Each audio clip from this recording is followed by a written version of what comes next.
Good afternoon, everyone. Thanks for joining us for one of our final forums of the year here at Mass Bio. A special thank you to all of the co-chairs and the panelists who volunteered their time to present some really quality information to all of you. We have a lot to cover, so I don't want to stay on for too long, but I want to thank everyone who's attended all of these events throughout the year. It's been a weird year, but we really appreciate all your support. So without further ado, I'd like to introduce John Harry from Mintz, who's going to be our moderator for the day.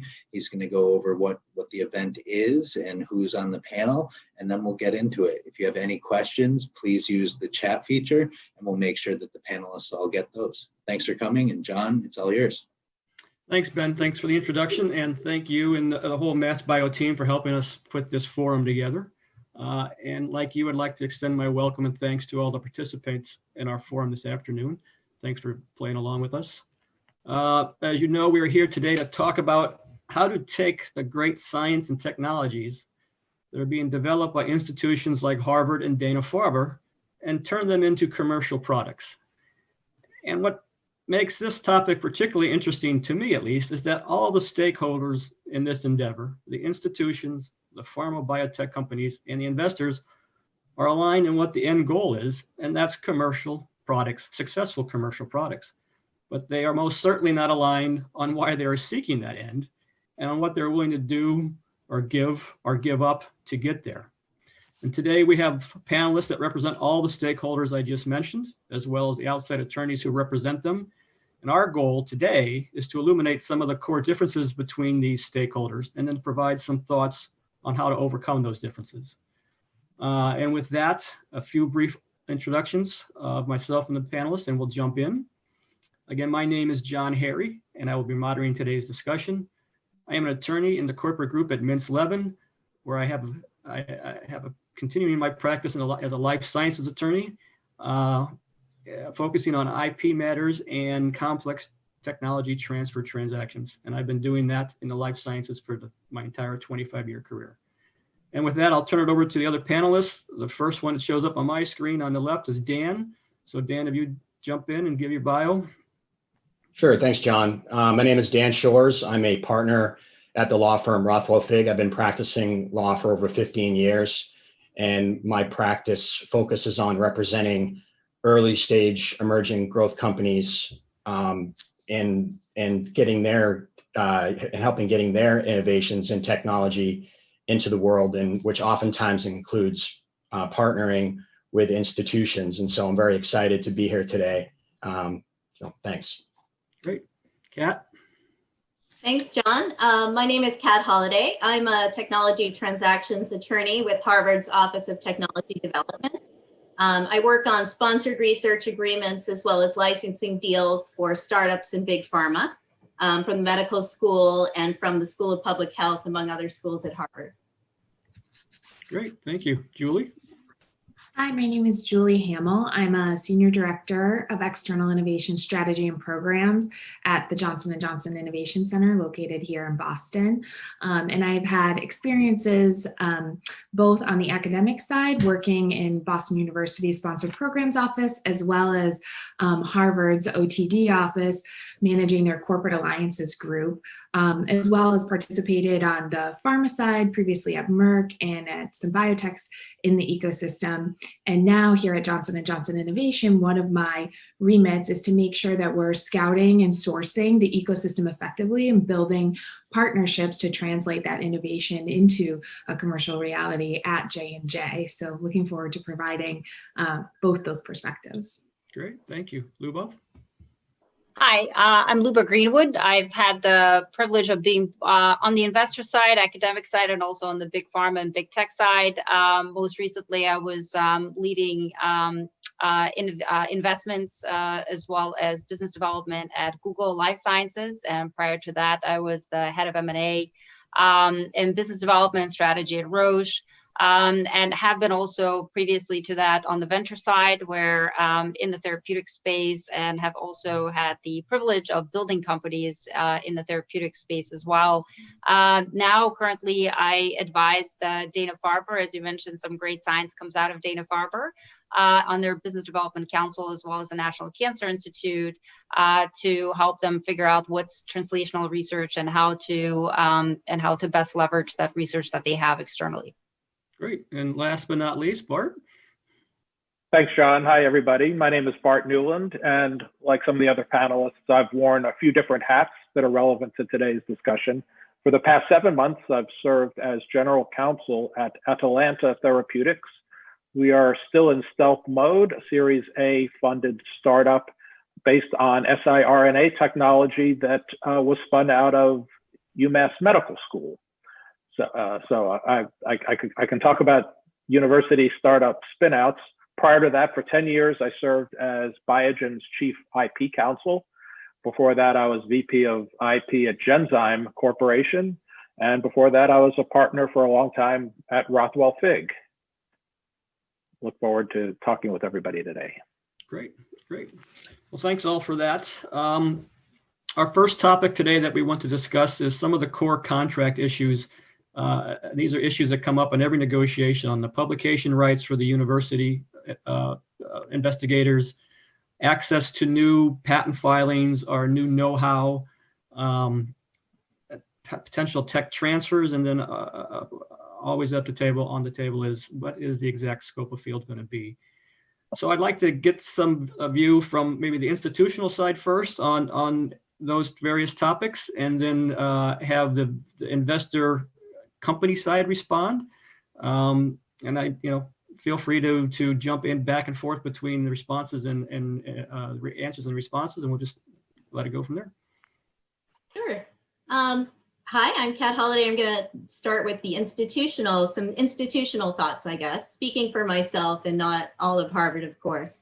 On the sponsored research side, certainly publication is one tension between startups and the academic side of our principal investigators. I don't think it has to be, in the sense of a lot of what I'm going to talk about is relationship building with the faculty here. And I think if you have constant and quality communication back and forth, there really aren't as many issues around publication time. So obviously all our academic results need to, we need to have publishable results that come from sponsored research. There is a process where we can delay publication for a certain time so that a startup or a company can review the results for patentable inventions, as well as redacting any confidential information that comes over. Even before, though, we get to the publication point, I think at the very onset, it's important to have like the alignment conversation where, the principal investigator says what they're looking to get out of the project, and the company as well. And if there is sensitive areas, I think that there's ways contractually to get around some of that sensitivity to address it. And, if you have a clinical compound candidate, you can provide replacement compounds, if that's in the contract. You can also ask that the research plan be tailored so you're not reverse engineering the compound. So there's definitely contractual ways to protect, even in the results situation, to kind of, tailor the research plan so each side is getting out of it what they would like. Publishable material on the institution side, as when the startup, some, results without compromising confidential information. And one great thing about sponsored research for startups is you get a head start with the results. You get to see the results before publication, and that can really jumpstart some of your, your own research program. I talk a little bit about field, I guess, from the institution's perspective. I guess I also lead with, tech transfer offices are a service to the faculty. So the faculty's vision for their inventions matters a lot. We certainly want to give out a field where the technology is maximally commercialized. So, we want to tailor it to your actual business plan. Now, we know that no startup knows the entire future. What we want to know is, what the next 12 to 18 months are going to look like. And, the more broad the field, which we understand startups like for fundraising, the more we're going to expect as far as commercialization milestones to maintain the license and compensation. So as a startup, you really have to balance how broad of a field you need. No startup can do everything that is. So, I think there's different ways around that. One way is to have subfields that the university will carve back if you don't actually commercialize after a certain period of time. That's kind of a compromise way. And, you can know that, with the relationship building that I'm talking about, you can come back to the tech transfer office if you need an expansion. This is an ongoing dialogue. And I think I encourage you to see licensing not as a transactional one-time event, but as a relationship that's going over time. John had also mentioned improvements and access there. When we get a report of invention in from a lab that has a license out there, we certainly try to get it in the hands of the licensees. And this is really where your relationship with the faculty matters as well. If they have, the more that they are invested in your success and feel part of your enterprise, the more they want those improvements to end up in your hands and in the right, as they've already entrusted their initial technology. We have some challenges in fixed price improvement contractual agreements that go into our status as a tax-free institution, but you should know that we're always willing to work with you on access to new filings, and we want them to end up in the hands of the same folks that are commercializing that portfolio. So with that, just a few introductions to a few topics. I'll turn it over to, as John would like, for the next panelist. You're muted, John. Anybody else on the institution side want to speak to that, or should I turn it over to the companies and the investors?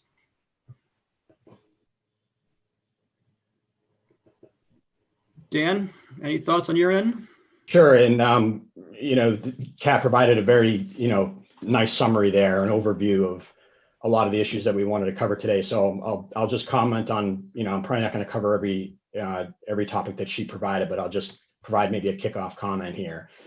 From the perspective of the emerging growth company, startup company.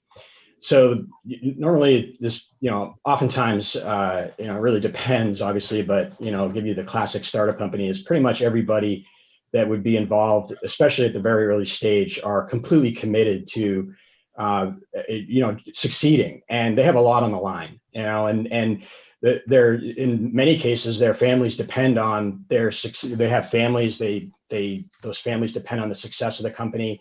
They're putting everything on the line. And so they're also very nimble, they're small, they're aggressive, they want to succeed. And maybe they're not as sophisticated and established as more established institutions. And so, but, pretty much all the time for all my clients that are seeking to develop their technology, they have also altruistic, feeling about their company. And when it comes to biotechnology and pharmaceutical development, it's to help people in the world. And so, and it's to get the technology into the world. It's also to run a successful business and to succeed for themselves and for their investors and their shareholders. So when an early stage company, when I represent a company that approaches an institution, really what I like to do is to kind of strike that common theme at the outset, because we all know and respect what the institution's technology and science has developed, and certainly it's a stated interest of institutions that they want that technology to get into the world also.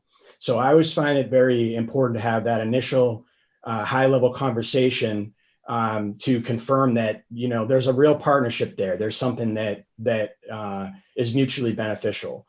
And then when approaching, whether it's a sponsored research agreement, a licensing agreement, having a term sheet or talking about the core terms and giving as much information over also to the institution as possible so they can evaluate whether your company is appropriate to fulfill their mission. And certainly there'll be other suitors as well for the different fields, maybe different territories surrounding patents and know-how that the university must have. So all those details is something we'll certainly talk about today, but I really feel like the common thread, at least in my experience, has been to kind of strike that tone and build off the relationship right at the outset.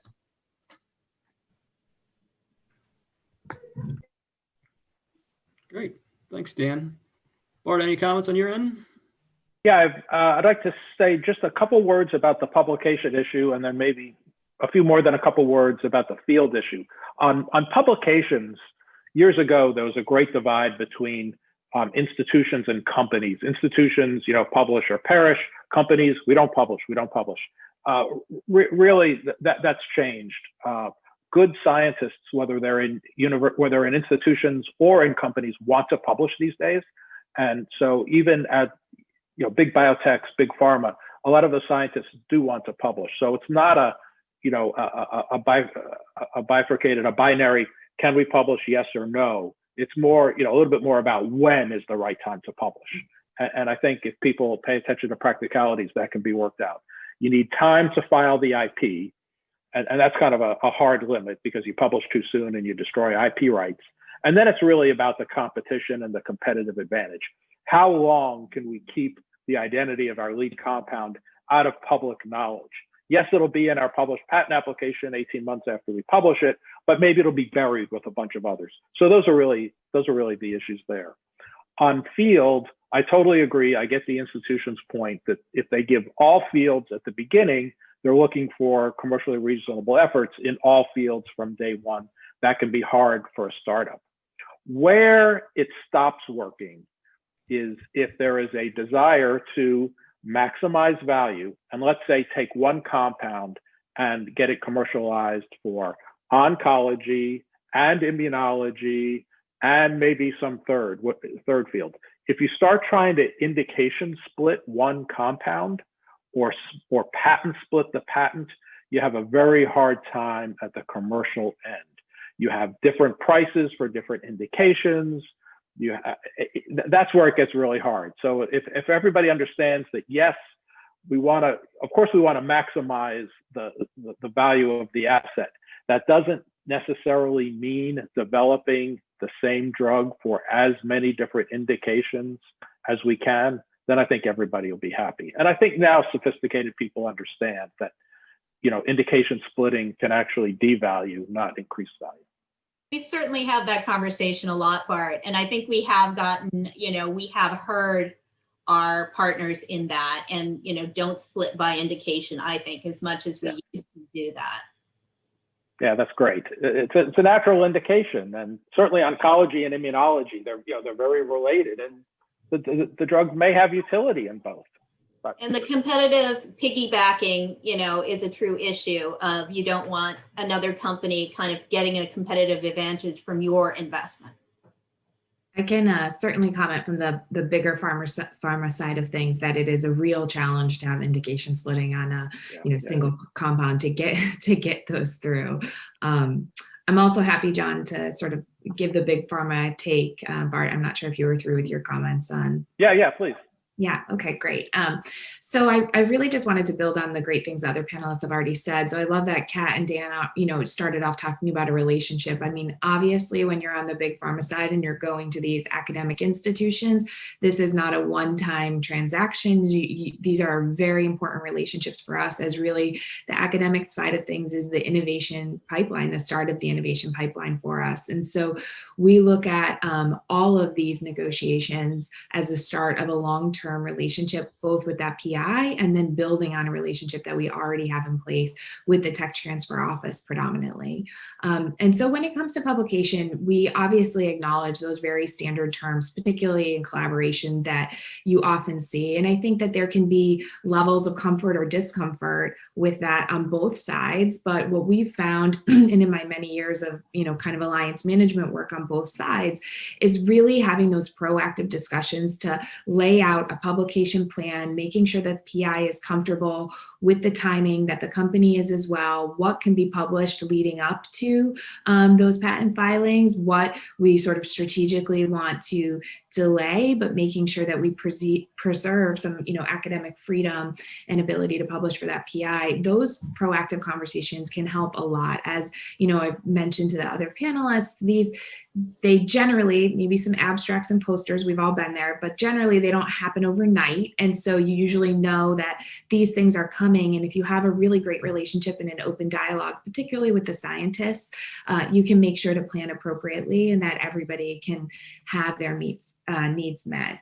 In terms of the field, I think we obviously don't have the issue on the big pharma side to need to fundraise against that. And we obviously talked about indication splitting, but I think it brings up the important point of, in this unique community here in Boston, everyone is really pretty sophisticated in their approach on the tech transfer side, and certainly on the company side of really making an effort to educate yourself through panels like this and all of the great programming that goes on the perspectives of both sides. And I think if people can have that alignment and understanding on what is the sort of restriction that you're dealing with or the obstacle that this field limitation or broad field will bring to either side, when you understand those perspectives, you can often find middle ground. And I think the same is true for the improvements conversation, that, we obviously on the big pharma side know we can't own everything, but we also really know that we have to still have a strong commercial case and business case to be able to get this deal through. So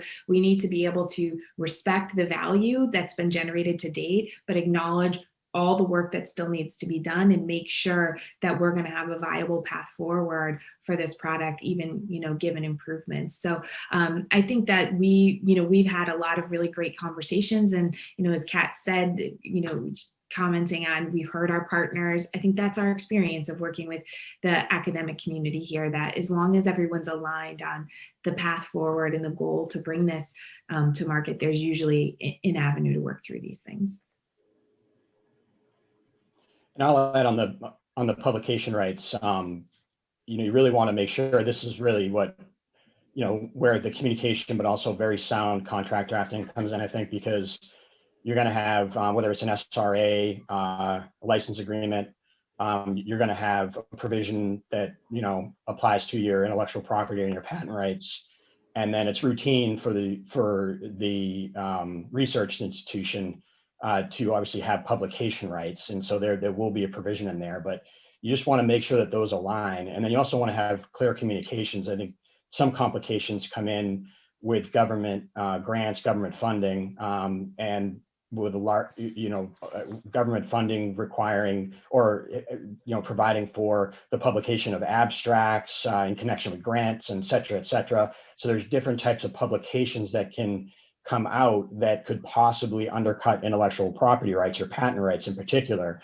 So there's obviously, we've touched on the natural tension between publication and patent rights, but for those that may not know, if you and something comes out where it discloses your invention and it's done before you file your patent application, that could possibly serve as prior art and undercut your invention. And so I think contract language is contract language, but then there's also communication, and perhaps it gets put in a provision of the contract or just mutual awareness. But the sort of, I don't want to say tragic thing, but the patent law is severe in some cases where it's just inadvertently something gets published and it undercuts patent rights, and that doesn't help really anybody in the process.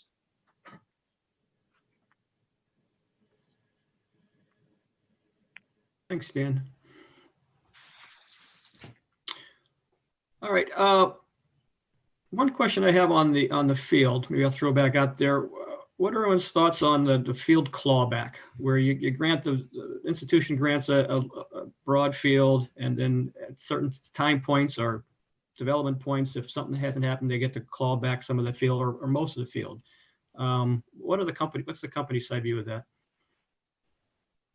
Well, I'd say if it's a therapeutic area that we're not working in, and it doesn't result in, patent splitting or indication splitting, then, with those caveats, I probably don't care. If we're a neuroscience company and there's an idea that some related compounds might have utility for renal disease, and we have no wherewithal to develop it for renal disease, I probably don't care. But I don't want patent splitting. I don't want indication splitting, yeah. Yeah, I agree with that. I agree with Bart. And again, it really comes down to, if that's a deal breaker, if your program is directed toward a certain field, and that's where you're all in on that, and there are provisions that sort of that the institution's requiring a reel back provision, and it's essential to your business model. I mean, that's not of interest, joint mutual interest. It's certainly not in the interest of the company, and hopefully that's kind of fleshed out early on, so it doesn't be a deal breaker down the road. Yeah, I mean, certainly from our end, as long as it doesn't jeopardize the lead asset that we're, trying to develop and putting our commercialization efforts toward. And I do think, from the academic perspective, when I sat on that side, I'm curious, Kat, to hear what you say. It's really considered critically important to be able to claw that back, because you don't want, people holding on to patents from maybe a defensive position or shelving something that could really have clinical utility, right? If you think about the purpose of these tech transfer institutions, and you're really trying to see these, these innovations make their way to the market to help patients. And so you don't want them just sitting there if they have utility. Right, and that's why we sometimes have third-party proposed product clauses in an all fields license, where, if someone comes to us with a great idea for this technology in an area, another area, we give you the first chance to say, oh, we are actually developing that. Here's our plan. Or we'll do a sub-license, we'll get revenue and we'll do a sub-license. Or, if you don't want to do any of that, we would do a limited carve back for that third party, and how often this happens is not frequent, but it's kind of that lever there. So the university's nonprofit mission is preserved in that way. Great. All right. Well, thanks all for that discussion. In the interest of time, I think we'll move on to our next topic. And maybe we'll start from the company side, investor side of things this time instead of institutional side. But you're sitting at the table, across the table from the other side. What is your view of the three most significant obstacles in getting the deal done in that process?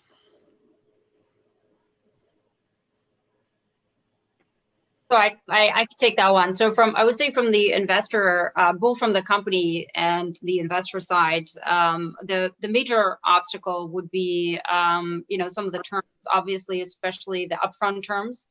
If the deal is, super front-ended, which many of them usually do start out with that position, you don't want your initial investment to go towards paying fees and upfront fees or very near-term milestones. So you do worry about the cash position of the company, especially at the very early stages. The second one is timing. The timing, sometimes institutions, again, much less so here in the Boston area. But remember, one of the things we haven't talked about here yet is that we don't all live in just one small Boston bubble, right? We do license, of course, and cross-license and license IP outside of Boston-based institutions or West Coast-based institutions. So sometimes, it takes some time to negotiate a license, especially with a number of institutions involved. So that delay is certainly something that is a big cause for concern. Another time, another area where sometimes their issues come up is the whether or not the academic founder, so usually many of these are started and by academic founders, is the extent to which the academic founder, how the conflict can be managed. So I'd love thoughts from Kat on that and her experience, how she does that. There's certainly, and again, the institutions here in Boston area are, they've done it many times from pretty much every single school that you can possibly think of. And if anything, actually, for example, the Harvard system, MIT, BU have all been very good at standardizing their approach to conflicts and managing conflicts with academic founders. But we certainly do, on the investment and company side, see different positions from different universities outside of Boston.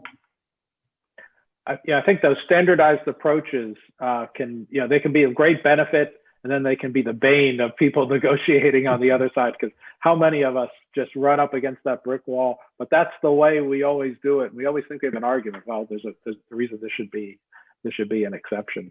A couple other things we run into is we all know kind of the big pharma, big biotech commercial issues that really are important to them. And so sometimes it seems easier to out-license a technology to a startup that doesn't quite have all those concerns. The problem is, if this technology is successful, it's going to get to the big company. And so you may as well deal with it in advance. So things like diligence requirements. If you don't phrase, if they're not phrased in a way that people can feel comfortable with it, we have a problem. And a lot of institutions don't like generic commercially reasonable efforts clauses.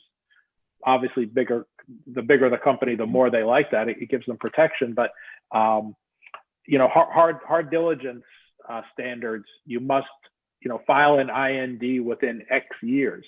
They just don't do anybody any good, because we all know it's a long and winding road. The same thing with some of the commercial terms, the definition of net sales. Yes, institutions know that that's a way that they can really be, cheated is too strong a word, but they can really, right? They think it's a way that they can be cheated out of revenue. So they have a very, expansive view of net sales. Big companies say, well, wait a minute, to us, this is how we account for net sales. So again, there's a realism that everybody has to come to. So those are two topics. So can I tell, Bart, on the realism, I think that's such a great point. What I've found, and I'd love, yours and others' thoughts, is, it used to be, let's say even 5 years ago, right, where there was a big connection of institutions with startups. They work with startups, they out-license, and then startups then partner up or, co-develop something with big pharma. We've seen this huge shift, right, where big pharma is now working directly with many institutes, and not just on one-off deals, right, but they have, even some exclusivity type of collaborations, right, where they work in a particular area.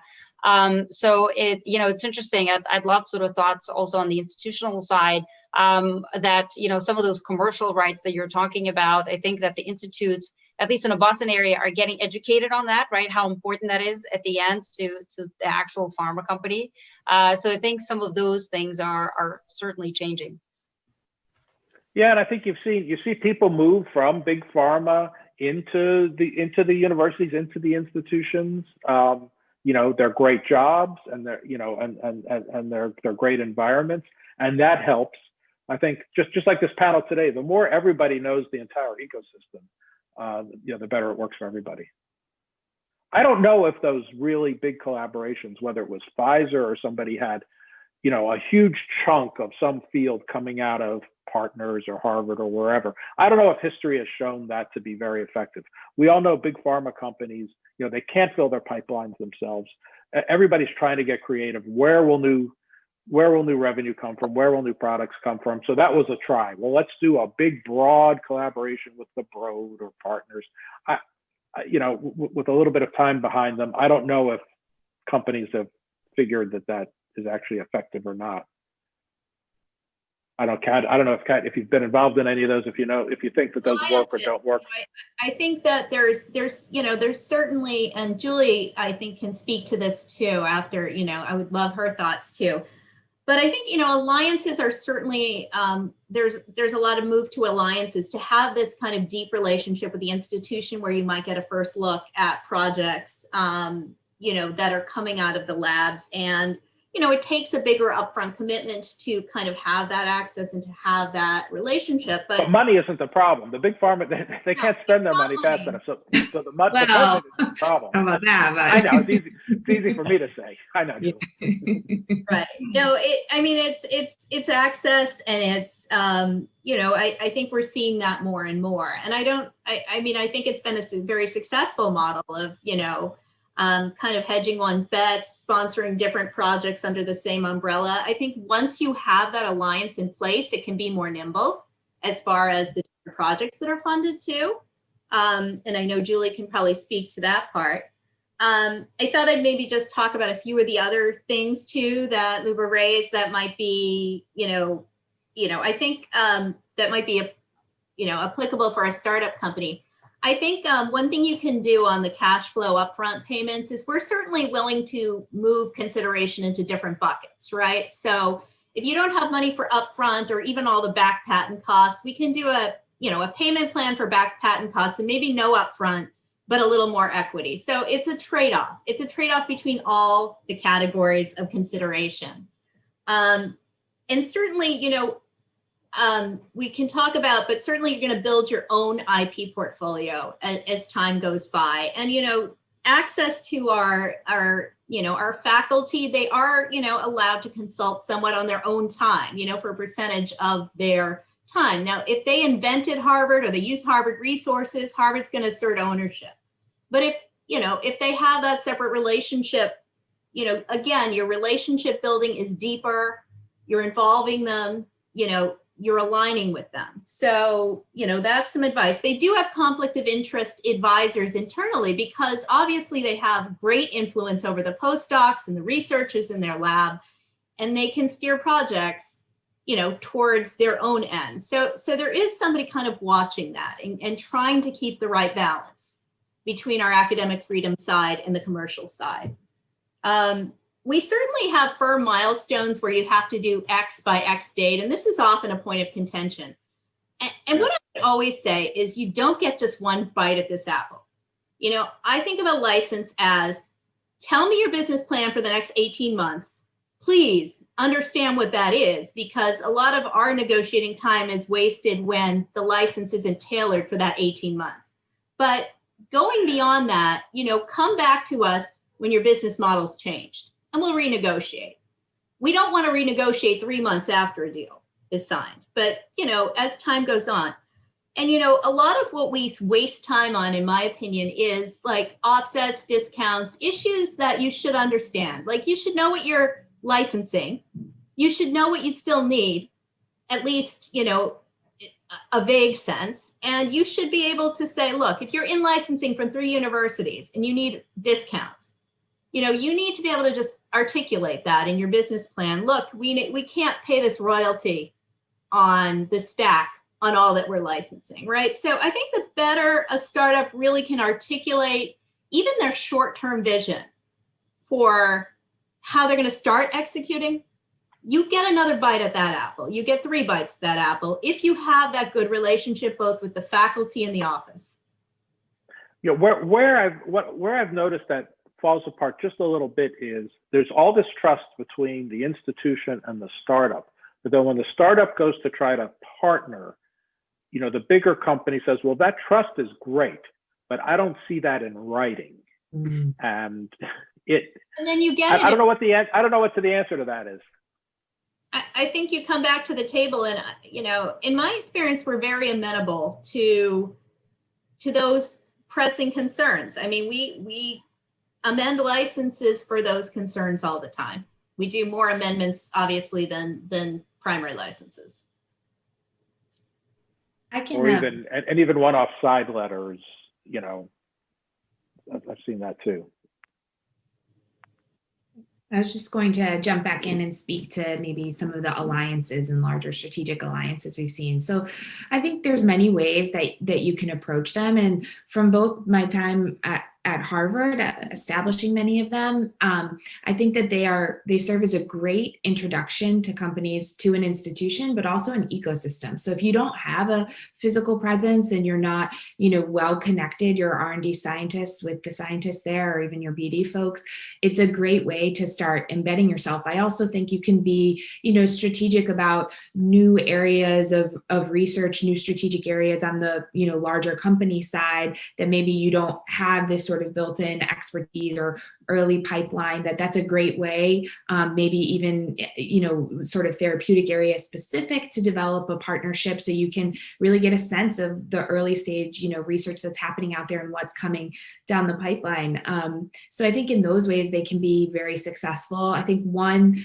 thing on both sides we haven't done a great job of is articulating the value beyond IP generated and licenses executed. So there's a huge amount of value in those collaborations and what you learn on the big pharma side, and then what you get exposed to on the academic side. And those aren't as easily metricable, all of those learnings, and how that may even shape an internal strategy or a research direction of a lab on the academic side. And so sometimes it's harder to, I think, convince maybe senior leadership of doing some of those alliances if you can't point to some of those more concrete deliverables. But, I think at J&J and at leveraging our Johnson & Johnson innovation model of being embedded in ecosystems, we realize that we have a specific strategy and that great ideas can come from anywhere. And so we really just try to be participants in the ecosystem and scout everywhere for those opportunities rather than being, limited to just one institution. But I think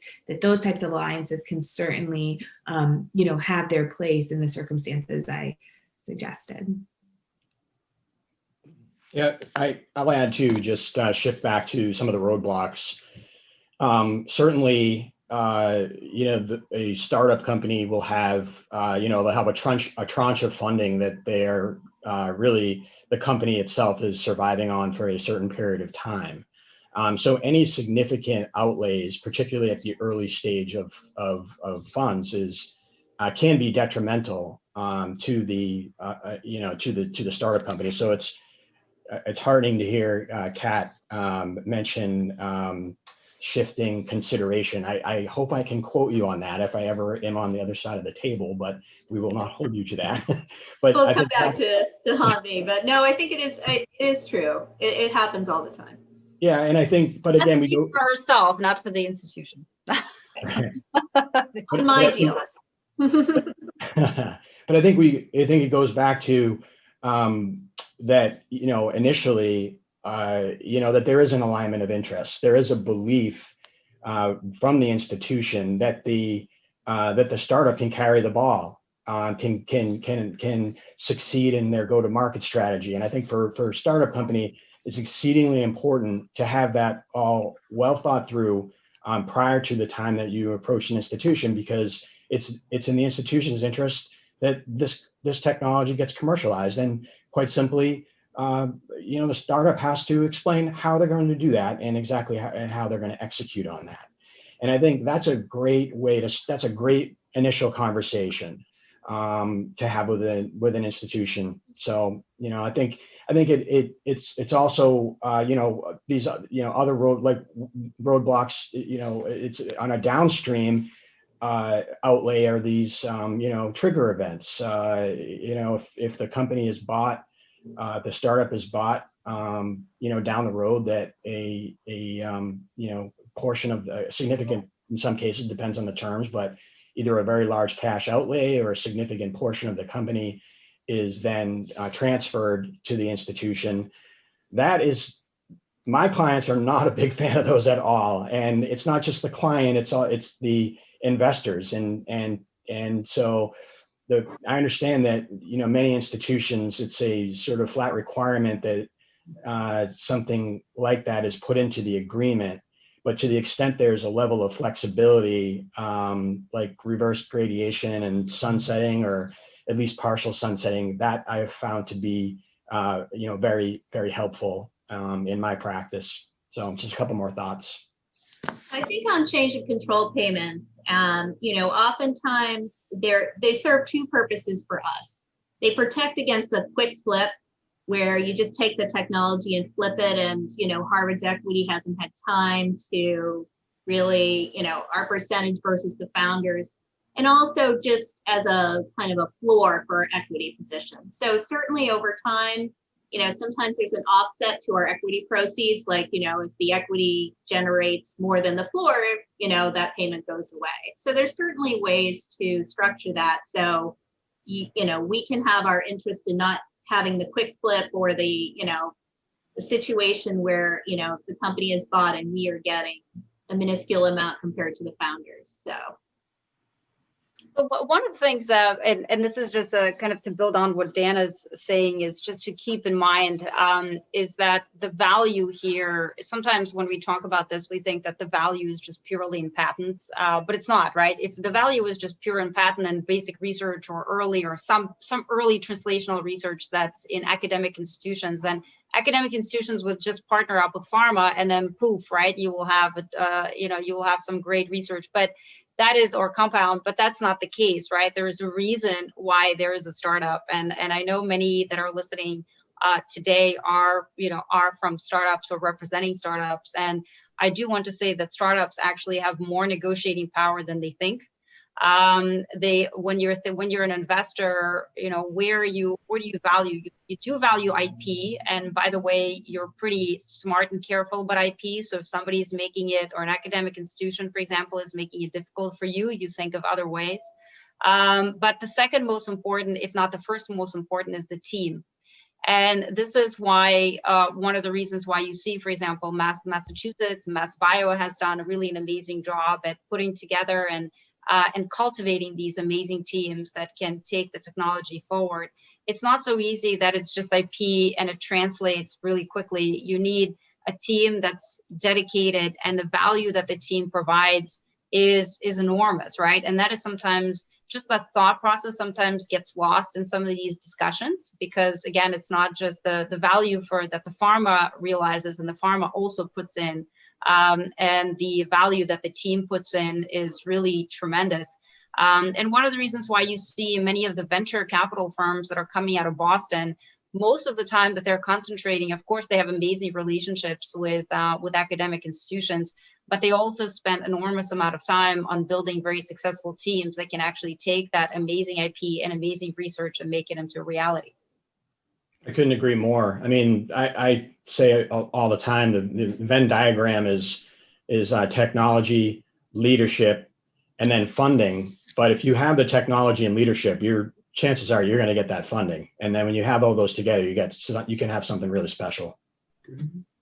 We certainly give a lot of value to the strength and experience of a team at a startup whenever we're evaluating opportunities, and particularly those who have a record of success that can go a long way in sort of de-risking that opportunity, to Luba's point. And I think that's where some of the challenges come, and actually roadblocks in getting deals done, maybe either directly with academic institutions, is with very early stage opportunities, it's difficult to give valuations to those things and to build business cases of what they would be worth and assign, economics to what's been done to date and what's left to do. So the startups play, a hugely critical role in advancing those to a further de-risked place, to have those conversations and negotiations.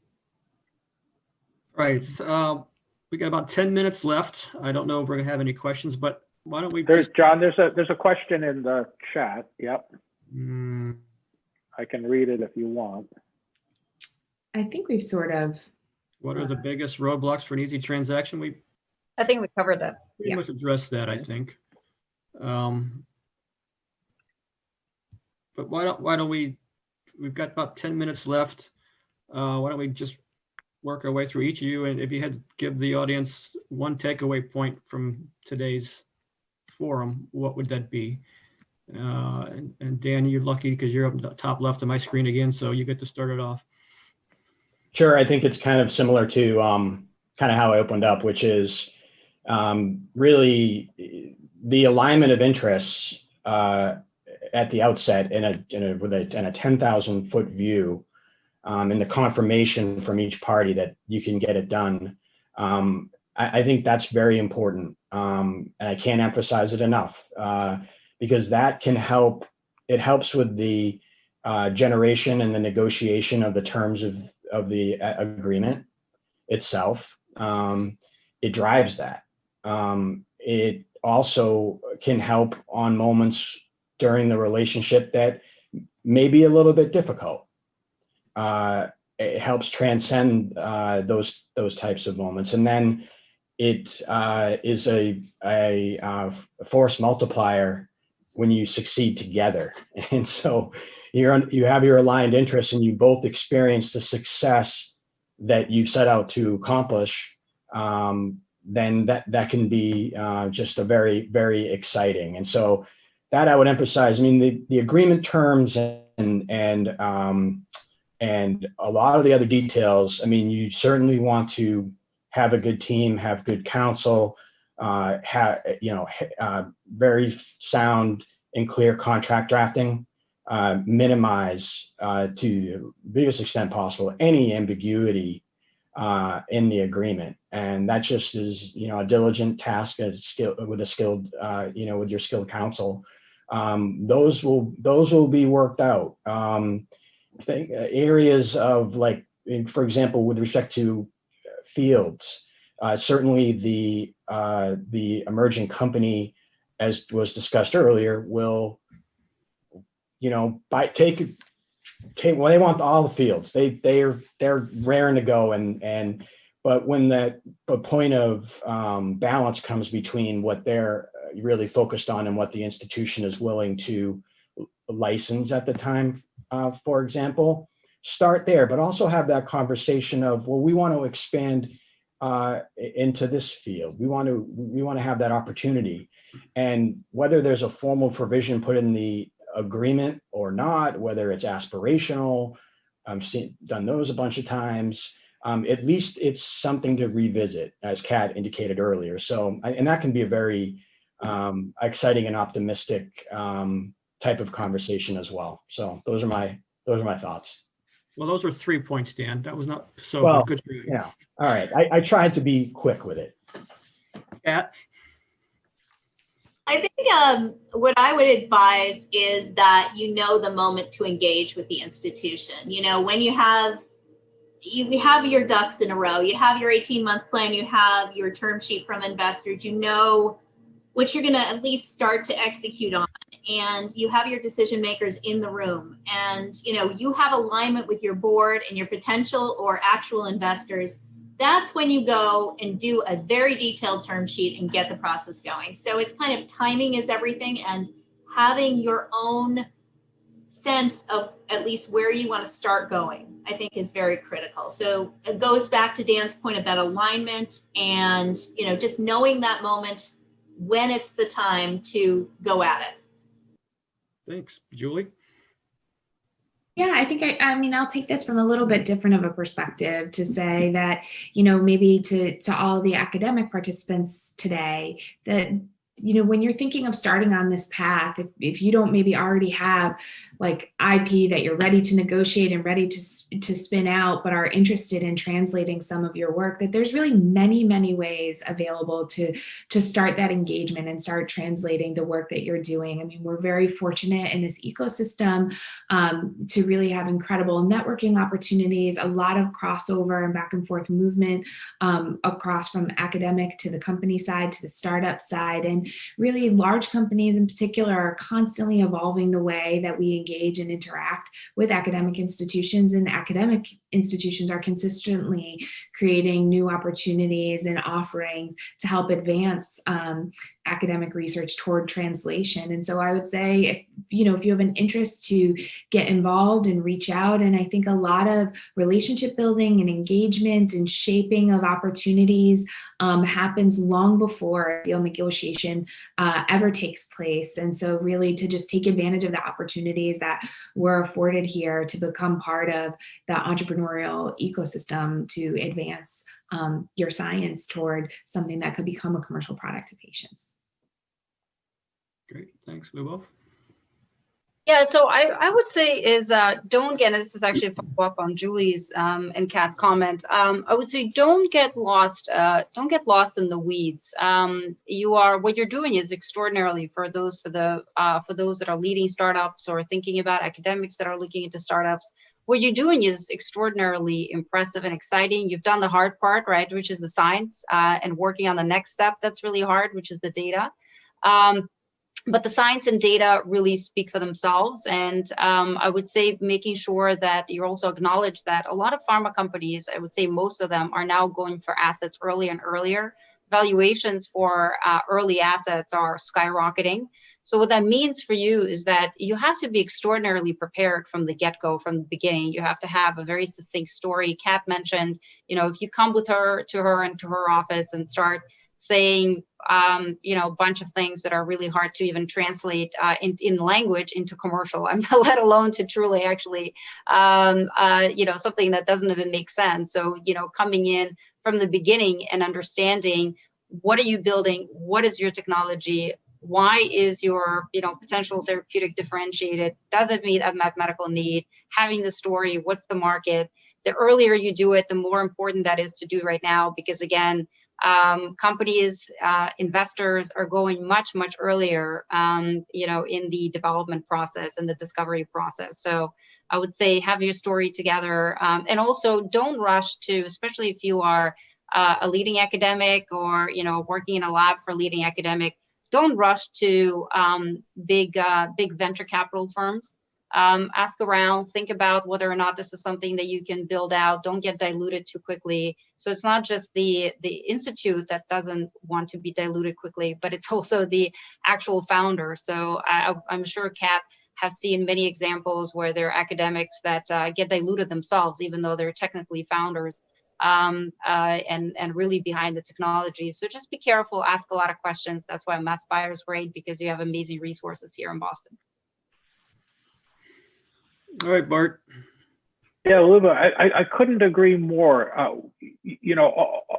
We're talking about technology and technology transfer, but a theme underlying what everybody on the panel has said today is there's this huge people component, and sometimes it's just underestimated in the business world, just what a big percentage of what we do is people movement, not just the science. And your point about rushing out to the big VCs, there is so many differences from VC to VC in Boston. I was not aware of that because I was I was in big biotech for 20 years.